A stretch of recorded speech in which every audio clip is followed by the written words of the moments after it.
Notre débat consacré à l'assurance chômage, alors que le projet de loi a été adopté hier de façon express au Sénat. Avec ce texte, l'exécutif veut notamment pouvoir moduler les règles en fonction de la conjoncture. Et sur ce plateau, j'ai le plaisir d'accueillir Marie-Noëlle Lienemann. Bonjour. Bonjour. Vous êtes sénatrice de Paris, rattachée au groupe communiste et membre de la Commission des affaires économiques. Face à vous, Olivier Henno. Bonjour. Bonjour. Vous êtes sénateur Union centriste du Nord et co-rapporteur de ce projet de loi au Sénat. Et enfin, j'ai le plaisir d'accueillir Michel Dagbert. Bonjour. Bonjour. Vous êtes sénateur RDPI du Pas-de-Calais. RDPI, c'est-à-dire la majorité présidentielle, un sénateur Renaissance.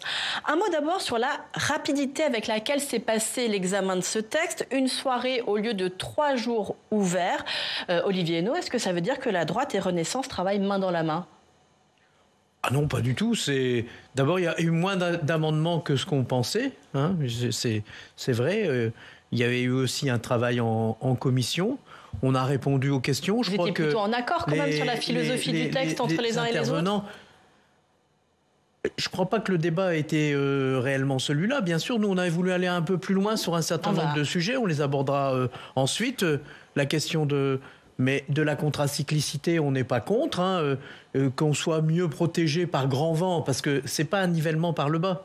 Et qu'on soit un peu moins protégé par petite brise, ça m'apparaît somme toute assez logique. En plus, c'est le salarié qui paye. Hein. Il n'y a pas de monopole de la défense des salariés, il ne faut jamais oublier ça. Mais je ne crois pas qu'il faille s'arrêter à la durée. Le débat a été plein et entier. Les questions ont été évoquées, on y a répondu. Je crois d'ailleurs que ça pourrait servir d'exemple. Parce que je salue d'ailleurs les auteurs des amendements qui ont su sortir de leurs notes et ramasser leurs interventions, pas forcément toujours dans le temps imparti. Nous-mêmes, on a fait cet effort. Non, je crois qu'on a eu un vrai débat intéressant et qu'il s'avère qu'il a été assez plus synthétique qu'analytique, mais tant mieux. Michel Dagbert, vous avez l'impression quand même que vous rapprochez quand même fortement sur ce texte ? J'ai la conviction que, le débat n'a pas été escamoté. Il faut prendre en considération que lorsque nous venons dans l'hémicycle, un gros travail a été fait au préalable au sein de la commission. Et comme vient de le dire mon collègue Henno, il faut saluer aussi peut-être ce qui caractérise notre Assemblée, la sagesse d'un certain nombre de sénatrices et de sénateurs qui, porteurs d'amendements, les ont défendus et les ont ramassés parfois parce qu'ils étaient très sensiblement analogues. Oui, assurément. C'est vrai que ce n'est pas la même ambiance en ce moment au Sénat, à l'Assemblée. Mais en tout cas, est-ce que vous avez eu l'impression qu'il y avait une proximité qui se dessinait entre les uns et les autres ? On voyait dès le début qu'il y avait quand même des convergences très fortes entre la vision de LR et la proposition du gouvernement. On a vite cerné aussi sur quoi il y avait des désaccords au sens où la République, le LR, voulait aller beaucoup plus loin dans ce que moi j'appelle on va analyser l'ensemble du texte, bien sûr. Pénalisation des chômeurs. Mais le débat a eu clairement lieu parce que c'était pas non plus une loi avec 25 000 articles. Non. C'est une volonté du gouvernement d'ailleurs de restreindre, on le sait, par rapport à la nouvelle configuration du Parlement. On a eu, en tout cas, on savait quels étaient les points de divergence. On peut dire que sur ces points de divergence, l'ensemble des forces de gauche et écologistes étaient la plupart du temps totalement convergents. Donc, les argumentaires, on ne va pas répéter tous les 2 minutes ce que les collègues ont dit. On a pu faire valoir notre logique, nos contestations. Et donc, je pense que ça n'a pas enlevé de la force à notre opposition. Ça n'a pas non plus enlevé de la clarté aux raisons de cette opposition. Je ne vois pas pourquoi faire durer les choses aurait été meilleur pour l'aboutissement, qui de toute façon était un peu joué d'avance. Voilà, le match était un petit peu joué d'avance. Alors on va aller sur les différents points saillants du texte. Bien sûr, tout d'abord, cette question de la modulation de l'assurance chômage en fonction de la conjoncture, puisque l'article 1 du texte prévoit que le gouvernement va pouvoir prendre des décrets sur les mesures d'application de l'assurance chômage. Et bien sûr, c'est au cœur de ces décrets. Est-ce qu'il y a urgence à prendre cette mesure aujourd'hui pour vous, Michel Dagbert ? D'abord et avant tout, ce que je voudrais dire par rapport à la note d'ambiance qui vient d'être partagée par nous trois ici sur ce plateau et qui restitue très bien le climat dans lequel le débat s'est passé. Je pense qu'il faut donner acte au gouvernement d'avoir fait un texte très resserré, ça vient d'être dit, il n'y avait pas pléthore d'articles, et d'aller à l'essentiel, c'est-à-dire de permettre de poursuivre ce qui avait été acté précédemment en 2019 et d'être dans les délais pour pouvoir continuer à avancer dans le dispositif tel que nous le connaissons aujourd'hui. Il y a la nouveauté du texte, c'est cet article. La nouveauté du texte, c'est de tenir compte, lorsqu'il y a une amélioration sur le marché de l'emploi, de faire en sorte qu'on soit un peu plus incitatif avec toutes celles et tous ceux qui sont les moins éloignés du retour à l'emploi. Ce qui ne veut pas dire qu'on n'a pas à l'esprit le fait qu'un certain nombre de nos concitoyens doivent être accompagnés de manière plus fine, y compris socialement, et y compris être capables de lever les freins de retour à l'emploi. Donc tout cela a été bien présenté à la fois par le ministre et dans le texte. Et puis j'insiste aussi sur un des aspects du texte, c'est-à-dire la VAE qui est revue et corrigée, c'est-à-dire être en capacité d'améliorer le dispositif de validation des acquis par l'expérience. Et donc ça m'apparaît être aussi de nature à concourir à remettre les gens au travail. Alors sur la dimension contracyclique, d'abord Olivier Henno, vous avez aussi estimé que cette mesure, elle manque d'études d'impact. Est-ce que cette loi, elle se fait quand même dans un contexte un petit peu précipité ? Alors elle était nécessaire, compte tenu de la nécessité de prolonger la Convention. Maintenant, c'est vrai que quand on a reçu la loi sur les 5 articles, on s'attendait à autre chose, et je crois qu'il y en aura une autre de loi travail, parce qu'il y a la question fondamentale, et ça c'est une différence. On a voulu marquer cette différence. Alors certes, médiatiquement, ça n'a pas été vu, parce que le focus est sur la contre-cyclicité, mais nous, c'est sur le paritarisme. On va en parler, on va parler. Fond, chaque chose en son temps, Olivier. Mais c'est une question essentielle. Je suis d'accord. Nous, on n'est pas contre le principe de la contracyclicité, mais encore faut-il que les critères soient validés par les partenaires sociaux. Tout à fait. Et vous voyez, c'est quand même... Parce que je crois que là-dessus, on est au milieu. Alors pour vous, qu'est-ce qui peut... La lettre de cadrage, je crois que c'était une erreur en 2018. Ou on va vers le tout-État, moi j'y suis pas favorable, ou on revient à un système qui soit géré par les partenaires sociaux. Et c'est là, parce que c'est les salariés. Vous lui substituez un document d'orientation, vous dites... Moi, dans un absolu, on dépenserait moins. Et on pourrait faire baisser les cotisations, ça augmenterait le salaire direct des salariés. Je veux dire, vous voyez, c'est pas un interdit de discuter de tout ça, à condition que les partenaires sociaux l'abordent. Et donc, nous, le paritarisme, c'est l'ADN du Sénat, c'est la loi Larcher, c'est l'article 1, et donc c'est un marqueur qu'on a voulu très fort, et que moi, personnellement, j'y suis extrêmement attaché. Votre avis, tout d'abord, est bien sûr sur cette modulation des allocations de chômage. La fameuse contracyclicité. Voilà, quand ça va bien, on fait des règles plus dures, et quand ça va mal, je rappelle que toutes les organisations syndicales, ils sont défavorables. Donc la gestion paritaire, il arrive que certains syndicats soient contre certains trucs, mais là on a un bloc total, tous les syndicats. Je prends l'exemple de ce qu'a dit Laurent Berger dans Le Monde le 31 août 2002. Il a dit, à propos de la modulation, ça n'a pas de sens, ça relève de la pure idéologie, c'est inefficace, nous ne négocierons pas là-dessus. Voilà. Un syndicat réformiste. Donc, je le rappelle. Deuxièmement, l'exemple qui nous est donné, c'est le Canada. Quand on voit ce qui s'est passé au Canada, 1, ça n'a pas empêché les métiers en tension. 2, ça a globalement réduit la prestation chômage. 3, qu'est-ce que ça veut dire contracyclisme ? Quand est-ce que ça va bien ? D'abord, 1, c'est le gouvernement qui décide. Donc inutile de vous dire qu'il va trouver souvent que ça va bien. Oui. Deuxièmement,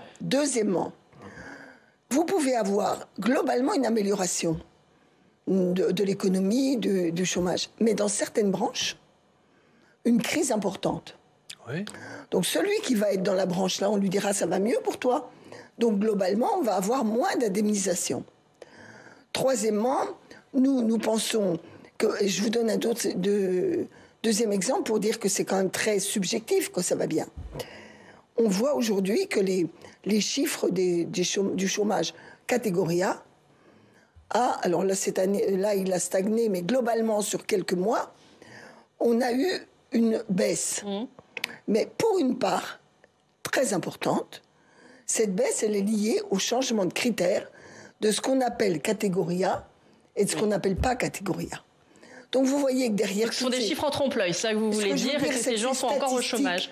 Ces statistiques ne disent pas la réalité et la diversité des problèmes. Pire encore, certains préconisaient qu'il y ait des modulations régionales. Alors là, on battait tous les records. Ça veut dire que dans les grandes régions, il y aurait un meilleur taux, mais dans tel département, un moins bon. Enfin, tout ça est kafkaïen. Donc nous sommes contre comme l'ensemble des syndicats, nous étions contre cette logique qui n'est pas la bonne solution pour amener... face au problème de pénurie. Voilà. Michel Dagbert, par exemple, je prends un exemple aujourd'hui. Marina Lindemann le disait. Alors le chômage, c'est vrai, il a plutôt baissé ces derniers mois. Mais si je prends aussi, par exemple, la situation de crise dans laquelle nous sommes, d'inflation, de difficultés, etc., est-ce que vous considérez qu'aujourd'hui, ça va mieux ou ça va moins bien, typiquement? Est-ce qu'il faudrait plutôt durcir les règles compte tenu du fait que le chômage a baissé? Écoutez, on n'est pas dans une vision telle qu'elle vient d'être décrite à l'instant. Et le texte ne va pas permettre un scénario tel qu'il vient de nous être décrit. D'abord, sur les chiffres, il faut se dire que nous utilisons les mêmes données chiffrées que celles auxquelles se réfèrent les syndicats. Et j'ai fait du syndicalisme dans un syndicat que vous venez de citer à l'instant, à la CFDT. Et par conséquent, dans mon territoire, j'ai été touché aussi par un plan social important avec la fermeture de Bridgestone, par exemple. Et donc, j'ai eu à suivre de près ce que l'État était en capacité de mobiliser comme moyen pour accompagner toutes celles et tous ceux qui, et là je rebondis sur ce que j'ai entendu tout à l'heure dans le reportage, cette question de choix. Il y a des tas de gens qui ne font pas le choix de se retrouver au chômage. Soyons clairs. Lorsque une entreprise décide de délocaliser, les salariés n'y sont pour rien et ils ne font pas le choix. Ils n'ont pas le choix. Donc tout ça, le gouvernement l'a bien à l'esprit. Et on n'est pas dans une procédure qui vise à stigmatiser, à pointer du doigt le bénéficiaire des allocations chômage. C'est pour ça qu'on vous reproche à gauche. C'est ce qu'on nous reproche, mais c'est un faux procès. Et donc, il faut rétablir cette vérité que, si on veut que le dispositif continue à servir des allocations à celles et ceux qui se retrouvent en mal d'emploi, on soit en capacité on a quand même de faire survivre le dispositif. Que vous avez voté intérieurement, elle a déjà baissé de 155 euros en moyenne le dispositif, les indemnités des voilà, la première partie de la réforme assurance chômage. Attention, mais c'est on va continuer à en débattre. Nous dit l'attachement qui est le sien au paritarisme, je le partage aussi. Mais force est de constater que lorsque les partenaires sociaux n'arrivent pas à sortir par le haut et à trouver un point de rencontre, c'est-à-dire le point qui fait consensus, il faut bien qu'on soit en capacité de reprendre la main et de proposer un certain nombre de choses. Là, aujourd'hui, ce qui est proposé, c'est de tenir compte de la situation économique réelle du pays et de faire en sorte que le dispositif ne soit pas mis à mal par nos concitoyens. Parce que moi, je vis au contact de nos cités et ce que l'on entend dans certaines cités, lorsque vous voyez les offres d'emploi non pourvues, eh bien, je peux vous dire que c'est nettement plus dur que ce qu'on a entendu sur les bancs du Sénat hier. Allez, tout de suite, on va avoir une autre réaction. Salle des conférences, on va rejoindre Alexandre Poussard. Vous parliez à l'instant du Canada. On va retrouver Alexandre Poussard avec le sénateur des Français de l'étranger, Yan Chantrel. Oui, Yan Chantrel, vous connaissez bien le Canada puisque vous y vivez depuis 10 ans. Il y a une réforme un peu similaire de modulation de l'assurance chômage qui a été mise en place. Est-ce que ça fonctionne au Canada? Alors, je ne peux pas dire que ça fonctionne parce que justement, il y a eu la pandémie. Et pendant la pandémie, l'assurance chômage couvrait pratiquement personne.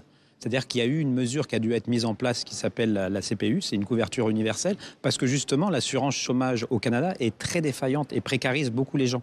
Il y a eu tout un tas de réformes libérales au cours des années 80-90 et le gouvernement libéral actuel au Canada souhaite d'ailleurs faire des changements parce qu'il s'aperçoit que suite à la pandémie, elle ne couvrait pratiquement plus personne. Donc c'est clairement pas la réforme dont il faut s'inspirer. Donc il y a eu la parenthèse de la pandémie, mais il faut encore un petit peu de temps pour voir si ça fonctionne dans Alors, le pays. Il y a eu la parenthèse de la pandémie, mais les mesures que le gouvernement, dont le gouvernement souhaite s'inspirer sont déjà en place avant la pandémie. Et ça ne fonctionne pas. Et ça ne fonctionne pas, c'est dysfonctionnel. Pour une raison simple aussi, c'est que vous regardez en fonction des territoires. Déjà, ça met complètement de côté l'unification d'un territoire. Et puis, vous avez des problématiques en termes d'emploi. Dans un territoire, il peut y avoir des emplois dans lesquels, effectivement, il y a un taux de chômage très élevé et d'autres, il n'y en a pas. Donc, vous ne pouvez pas raisonner en termes de territoire. Il faut regarder aussi en termes de secteur d'emploi. Oui, parce que la particularité du Canada, c'est que c'est une modulation de l'assurance chômage province par province, qui est un petit peu différent de la réforme du gouvernement, hormis pour l'outre-mer. Yann Chantrel, on va évoquer avec vous les apports de la droite sénatoriale à cette réforme, avec quand même quelques durcissements, et notamment une mesure qui a été votée contre l'avis du gouvernement et qui prévoit qu'une personne sortant d'un CDD et qui refuserait 3 offres de CDI en 12 mois, eh bien, elle n'aurait plus le droit au chômage. C'est une mesure injuste selon vous ? Bon, c'est très injuste. Et ce qu'on a assisté hier justement en séance, finalement, c'est une alliance qui se confirme et qui s'est confirmée d'ailleurs à travers le vote par rapport à la motion de censure entre LR et En Marche contre justement les chômeurs, contre les plus précaires dans notre pays, puisque comme vous l'avez dit, c'est un durcissement. Donc c'est pas la lutte contre le chômage, c'est la lutte contre les chômeurs, très clairement. Parce que si on veut lutter contre le chômage, on améliore les formations, on fait en sorte justement que les conditions de travail soient améliorées et que les salaires soient améliorés. Mais c'est pas du tout ce qui est dans le texte. Le texte, c'est réellement une attaque frontale contre les chômeurs, contre les plus précaires dans ce pays. Et puis la droite sénatoriale a également assoupli le système de bonus-malus pour lutter contre les contrats courts qui avaient été mis en place par le gouvernement. Selon vous, c'est encore un recul, cet assouplissement ? Oui, tout à fait, c'est un recul. En plus, ça ne fonctionne pas très bien. Et en règle générale, d'ailleurs, par rapport à toutes les mesures dont vous parlez, ça ne repose sur rien. C'est-à-dire qu'il n'y a pas de mesures, il n'y a pas d'études. Je ne sais pas, on est parlementaire, on fait la loi pour des millions de gens. Toutes les mesures dont vous parlez, ça ne repose sur rien, sur aucun fait précis, détaillé, mesuré, impacté. Je pense que c'est gravissime. On ne peut pas s'amuser au doigt mouillé de faire la loi dans notre pays, parce que les gens qui sont concernés après, qui sont fraligés, c'est des millions de nos concitoyens. On ne peut pas faire les choses à la légère. Et moi, je trouve que ce texte, malheureusement, c'est pas quelque chose de sérieux, c'est quelque chose de purement idéologie, qui défend une idéologie libérale de destruction de tout ce qui est protection sociale dans notre pays. Rapidement, pour conclure, un mot sur la méthode. Les syndicats sont seulement consultés sur cette réforme de l'assurance chômage. Est-ce qu'ils sont un peu hors jeu ? Oui, ils sont complètement hors jeu même.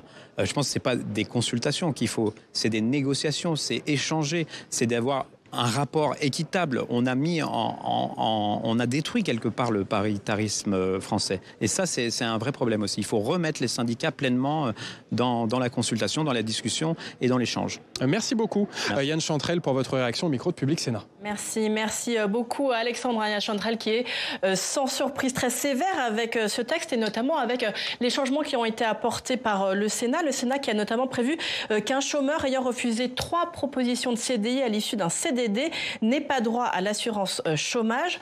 Olivier Henno, déjà un point vraiment de précision, ça concerne tout refus de CDI sur le même poste et la même rémunération, ou le refus de n'importe quel CDI?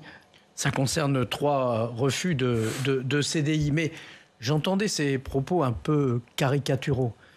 J'ai bien compris qu'il fallait rien changer.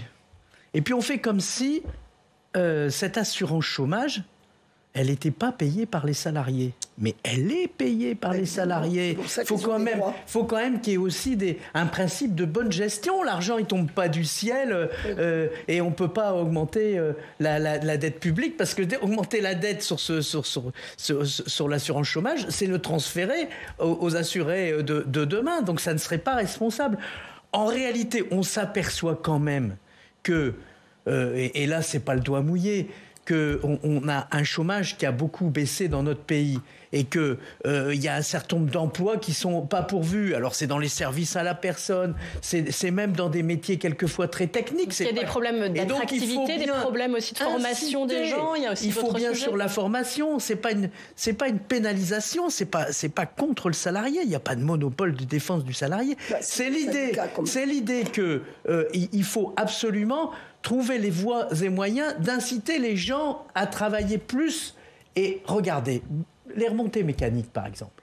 Entre quelqu'un qui travaille 8 mois et qui bénéficie de l'assurance chômage 4 mois, et quelqu'un qui travaille 12 mois, il n'y a pas d'écart de rémunération. Alors, ce n'est pas du tout la question de la paresse, du droit à la paresse, tout ça. Et je veux dire, moi, je culpabilise personne. C'est simplement que la valeur travail et la question du travail, il doit y avoir une incitation. Alors, ce n'est pas un nivellement par le bas, mais faire en sorte que les gens qui travaillent, pour les inciter à travailler, pour créer de la richesse, pour financer notre système de protection sociale, eh bien, les emplois non pourvus, ils puissent être pourvus demain. Voilà l'état d'esprit qui est le nôtre. Marie-Noëlle Lienemann. Alors, c'est un principe de bonne gestion, nous dit Olivier Henno. Je ne crois absolument pas que M. Henno, certes, défend les salariés, mais il me semble que quand même, quand l'ensemble des organisations syndicales sont contre. J'ai tendance à penser qu'ils savent quand même défendre les salariés. Deuxièmement, la question, elle est toujours la même. Pour inciter à régler le problème des emplois non pourvus, on met la bâton sur les pseudo-demandeurs d'emploi qui pourraient les occuper, mais les occupent pas. En réalité, quand on regarde de près, et on ne fait rien par rapport à ces emplois et au patronat dans certains cas. Prenons un exemple, on ne fait rien. Il y a des cas où nous avons proposé, par exemple, l'augmentation des opérations territoire zéro chômeur, où là, il y a un accompagnement, etc. Une expérimentation. Le gouvernement, l'expérimentation marche bien. Oui. On est au niveau et on ne veut pas augmenter le nombre de territoires concernés. Donc, qu'est-ce que vous dites ? Vous dites que c'est idéologique, on ne veut pas... Oui, au lieu d'inciter, d'accompagner, on veut sanctionner. En tout cas, les Républicains veulent sanctionner. La deuxième chose, c'est que on a aujourd'hui, avec le bonus-malus, on espérait qu'on allait avoir beaucoup moins de CDD courts et que nous allions pouvoir consolider un certain nombre d'emplois. Qu'est-ce qu'on observe ? Sur 2 ans, on a une augmentation, certes, du nombre de CDI de 12%, mais on a une très forte augmentation des CDD de 1 jour, en particulier hôtellerie-restauration, ou de moins d'1 mois dans différents secteurs. Donc, il y a d'un côté, on matraque, j'exagère la formule, on fait pression, on ferait pression sur les chômeurs, et de l'autre, on ne fait pas pression sur la qualité des emplois et sur l'énorme enjeu de la formation. Je ne peux pas laisser dire ça. Je pense que il faut tenir les 2 bouts de la corde, à la fois être incitatif pour que celles et ceux qui sont en mesure d'accéder à ces emplois y accèdent et les prennent. Et puis de l'autre côté, il faut être attractif sur la qualité des emplois. Vous le faites pas. La qualité des emplois. Non, mais c'est les 2 discours qui sont tenus, y compris à l'égard de certaines filières patronales, de revalorisation des salaires ou d'amélioration du comment dirais-je, de l'accompagnement. C'est-à-dire, c'est des personnes qui, lorsqu'ils changent de métier, ils doivent avoir un compagnonnage. Et donc, il y a un tutorat à mettre en place au sein des entreprises pour permettre les premiers pas dans l'entreprise. Moi, on ne peut pas me suspecter d'être antisocial, Marie-Noëlle. Si j'accepte d'aller sur un texte comme celui-là, c'est parce que fondamentalement, je pense que la période nous y incite pour permettre de sauver l'essentiel, c'est-à-dire la cohésion sociale. Il y a un exemple qui a été donné en débat. Dans nos quartiers. Il y a un exemple qui a été donné en débat. Je suis absolument contre cette expression que vous utilisez à tour de bras en disant il faut ce filet de protection, parce que depuis trop longtemps, depuis de trop nombreuses années, j'ai le sentiment que ce filet piège les gens et il les garde. Quel exemple vouliez-vous prendre ? Je suis plus pour un trampoline. Resserrons les ressorts. Les ressorts. La rapportrice a expliqué que dans la Somme, un collègue avait été voir. Vous savez, il y a déjà une règle qui dit que quand on refuse des emplois équivalents à ce qu'on avait, je ne sais plus comment on dit, opportun. Offre raisonnable d'emploi. Offre raisonnable d'emploi. On disait, s'ils les refusent, il va y avoir une sanction. On s'est rendu compte qu'il y en a très peu qui refusent. Très, très, très peu. Ça devait 5, 6, 7 maxi. Pourquoi ? Parce qu'en réalité, on se focalise sur ce qui pourrait être des dérives qui existent, mais qui sont minoritaires et qui vont toucher un grand nombre d'autres chômeurs, alors qu'il faut mettre le paquet sur justement tous les autres pour les amener. Il y a environ 15 ou 18%, presque un tiers dans certains cas, de chômeurs qui ne demandent pas leurs droits. Oui. Mais moi, je voudrais aussi insister. Attendez, Olivier nous demande à prendre la parole. C'est ça mon sujet. C'est pas un texte de sanction, c'est un texte de responsabilité. Et vous avez conscience quand même qu'il est vu comme tel par de nombreux salariés ? Ce texte que les syndicats, il s'équilibre par la VAE, ce texte. Oui, alors expliquez. La VAE, c'est la 3e voie de formation. Il y a la formation initiale, la formation continue et la valorisation des acquis de l'expérience. Parce qu'effectivement, Le constat dans le pays, c'est qu'il y a beaucoup d'emplois qui sont non pourvus. Donc, ne rien changer. Ben oui, il va, mais un peu quand même, y compris sur la VAE, un peu quand même. Et donc, c'est de faire en sorte d'avoir cette troisième voie de formation pour que, enfin, les emplois non pourvus par des personnes qui sont assez proches de l'emploi, que ce soit des personnes et qui veulent travailler au fond, mais qu'on leur offre la possibilité de se former. Ce texte, il s'équilibre aussi par la VAE et c'est extrêmement important. Et donc, l'idée générale, c'est d'augmenter, et ça on le partage, le taux d'emploi dans notre pays, que faire en sorte qu'on arrive au plein emploi si on peut, parce qu'après, si la conjoncture se retourne, les choses ne sont jamais arrêtées. À ce moment-là, il faudra que la contracyclicité, elle marche dans l'autre sens pour les salariés. Alors, moi, je le vois comme ça, je ne crois pas qu'il y ait de difficulté. Si la tempête venait à souffler, alors, à ce moment-là, ça doit être au bénéfice des salariés. Très rapidement. Mais la VAE, elle vient équilibrer le texte. Mais ce n'est pas suffisant, c'est utile, la VAE. J'ai été chargé de la formation professionnelle. C'est utile, je pense qu'on en convient. Et on est nombreux à en convenir. Elle ne marche pas beaucoup, elle ne marche pas bien. C'est aussi un des leviers qui est présent dans le texte pour améliorer les choses et permettre l'accompagnement dû aussi aux bénéficiaires. On ne peut pas, dans ce pays, au moment où la conjoncture s'améliore, se satisfaire et laisser les gens pendant des heures comme ça, chez eux, à regarder je ne sais quelle chose. Allez, le mot de la fin là-dessus. C'est qu'à chaque loi, on durcit, on dit que ça va inciter, etc. Bilan des cours, c'est de plus en plus d'emplois non pourvus. Bilan des cours, c'est aussi une baisse des rémunérations des chômeurs dans une période où le pouvoir d'achat est un enjeu majeur. On reste quand même dans un pays qui a une protection sociale qui est quand même mais on aurait un levier. La dramatisation. On aurait un levier. On va terminer. Un peu une posture. On aurait un levier. Au lieu de privilégier sans arrêt les négociations par entreprise, il y a besoin de restaurer dans ce pays des négociations par branche, des négociations globales de branches, avec salaire, promotion sociale, déroulé des carrières, mise en œuvre de la formation, complémentarité lycée professionnel, formation complémentaire et formation continue VAE. Et qu'il y ait vraiment ce grand mouvement de négociation sur la revalorisation des emplois et du travail, qui permettrait aussi, sur les territoires, avec Pôle emploi, d'aller chercher des gens... Vous seriez tous d'accord ? Ce n'est pas contradictoire. Le paritarisme. Et voilà, le paritarisme, il faut que les syndicats patronaux et les syndicats de salariés se remettent autour de la table et que... se saisissent une question comme celle-là. Voilà. Le paritarisme qui est quand même sacrément secoué par ce texte aussi. Non, mais il faut qu'ils se saisissent d'une proposition comme celle de Marie-Noëlle. La lettre d'orientation, la lettre de cadrage. Le problème de la lettre de cadrage, c'est quand on dit aux gens, vous partez de là et vous devez arriver là, il y a peu de chances que la négociation... Allez, on termine. Ouvrir la négociation et faire confiance au Le mot de la fin, Marie-Noëlle. C'est l'État qui décide. C'est un peu déresponsabilisant pour tout le monde. Et par ailleurs, ça fait que globalement, le monde salarial a l'impression que l'État n'est pas un arbitre qui arrive à un juste compromis, mais finit toujours par basculer plus du côté patronal, plus du côté du MEDEF que du côté des syndicats.